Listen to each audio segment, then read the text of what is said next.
guys, welcome back. So I went to Locust yesterday, ended up playing Paleo. It was really weird because I ended up getting like 3 draws. Well, okay, so it was okay. Round 1 was Spiral, and then against Pendulum. So it was a Simon, Spiral, another Simon, Pendulum, Michael, Pendulum, Yachten, Lightsworn, and then Braden, Lightsworn. And I ended up getting draws with, what was it, both pendulums and a light sword. I was like, oh my god, what the hell? So yeah, it was pretty crazy, dude. Oh my god, I was like, okay, well, okay, at least it's not lots. But the third against Michael, against pendulum, we just ended up rolling for it. So yeah, he ended up getting it. So at least they're meant to be cosmic. I was borrowing them. I need to get a playset, man. This is really bugging me. Okay, so yeah, pretty standard. But this is the one I really want to talk about. This card. Ultimate Providence. Okay, so for those of you that don't know what this does, it's a counter trap.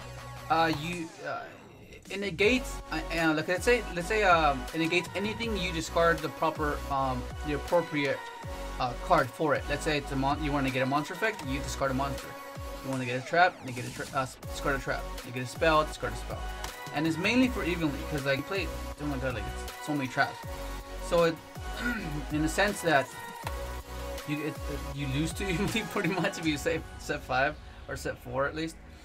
There's no coming back from that. I mean, you can try if they open up really underwhelmingly, but the odds are you won't come back. And then of course, at first this was conflicting because I was like, oh, this is only going in second. But if you go in first, you can keep this will be in your hand either way. And if you don't use it, then you just kaiju whatever, so following turn. But if you do, you just discard this and then get a monster effect. So it's kind of like a divine wrath kind of. And then lost win, and also like there's times where I would like float the totally, and then add back a frog, and then have this life to get a monster, which is really cool. I really like that. And then you have your standard Paleo. I really want to get the supers, man.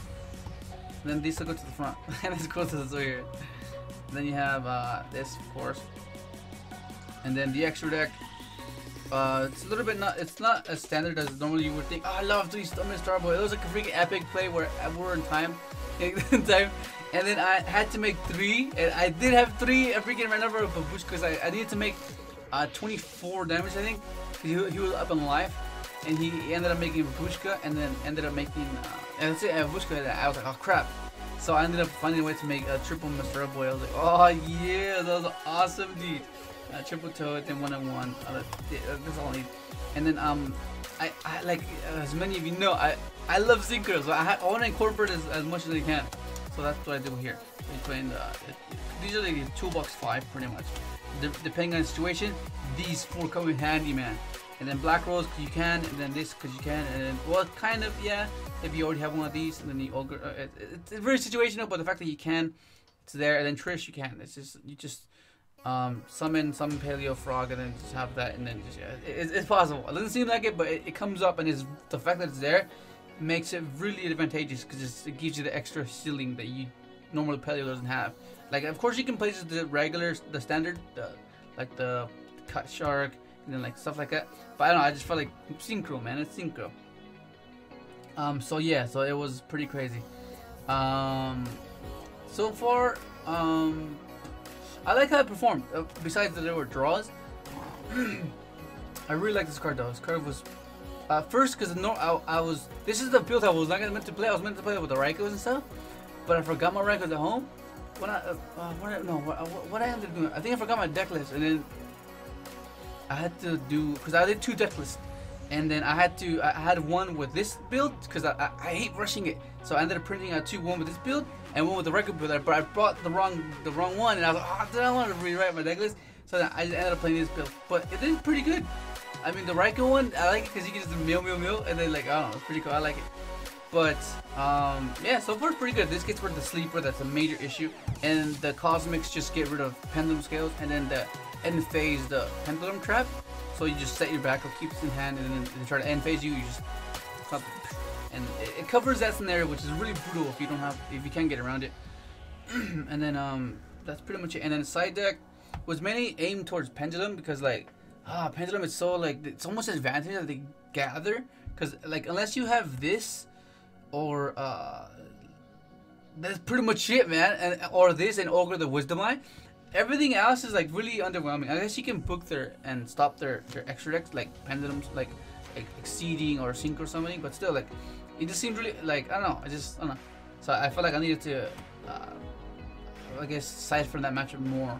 This is whenever I go first against mirror matches or just back row heavy decks, and then against pendulum for sure. Like I said, I don't.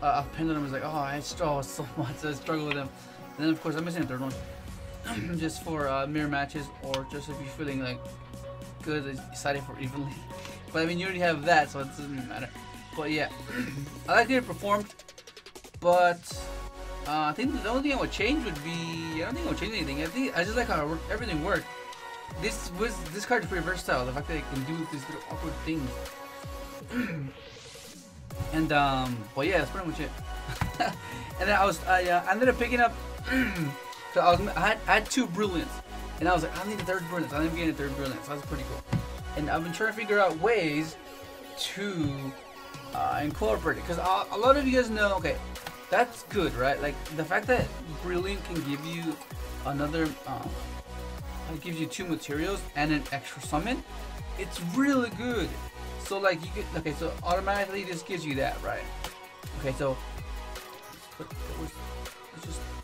where's it?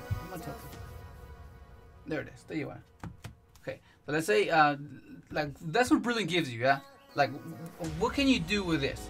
And already, since we have our key cards, which would be this gives you level eater, but then on top of that, okay, that's these 2 cards, right? So this setup already gives you that, right? So you have an additional summon, so that can be additional summon, and then so that'll be 2 cards. That leaves you 3 cards left in hand, right?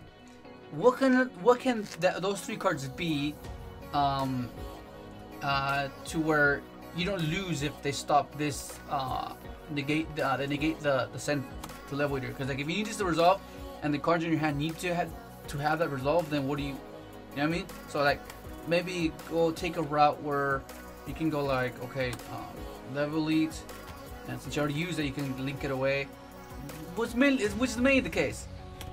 And I really like the fact that you have the option of going into Lone Fire, because Lone Fire gives you any of these plants, yeah. So like, let's say you have like Lone Fire. Let's say you have these 3.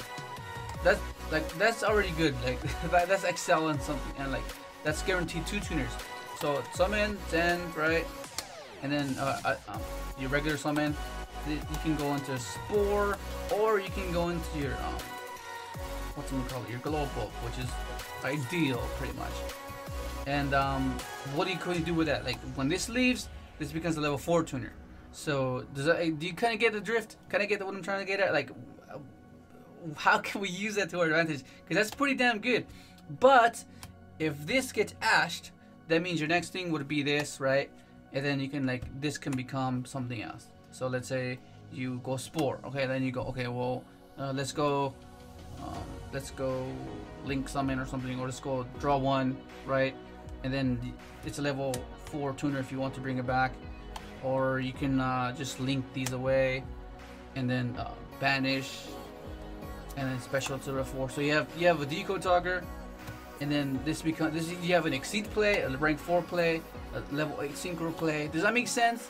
So like being able to recover from a disruption like that is really important when you thinking about these type of decks, because you don't want to just have one disruption and you just lose. That's like the nightmare. And that's pretty much where I'm at right now. But like little sequences like that seem really insignificant until you actually pay attention to them, and then oh, it's actually not that bad, you know? Like if you think about it, because that's pretty much what you have to think about. Just think about it and appreciate every sequence and know what potential it can have. Because sometimes these little things get overlooked and then you get like brushed under the rug, and then no one cares about it. And of course, you can pick and nitpick of what the worst scenario is, but think about what the good things they provide, which is versatility, which is what, like, how crazy is that? You have the option to synchro or XYZ play or exceed, which is really good. That's like really good, right? So like if you have those 3 cards, I leave you 2 cards in hand, right? What can other 2 cards be? It could be traps, hand traps. That's not bad. But that's pretty much where I'm at, just brainstorming and trying to figure it out. Because it's easy to come up with like I said, it's easy to come up with a combo, but then if it's really fragile, what's the point? Does that make sense? Because what players want, majority of you want something to enjoy and have like a bunch of like reroutes, and it makes it very intriguing to play. Not where, okay, I stop this, and it's like the mentality of someone that like plays the back row deck and they always get twin twisted. They're gonna get paranoid and really frustrated because they're always getting twin twisted. They're like, oh my god, then they end up hating that deck because that's in the back of their mind. They're always getting twin twisted, or vice versa. You're playing like a combo deck and you're always getting ass, or you're always getting maxi. You're always gonna be remembering that thought. But yeah, man, I don't know. That's gonna be it. Just take that in mind. And let me know what you think, and thanks for watching.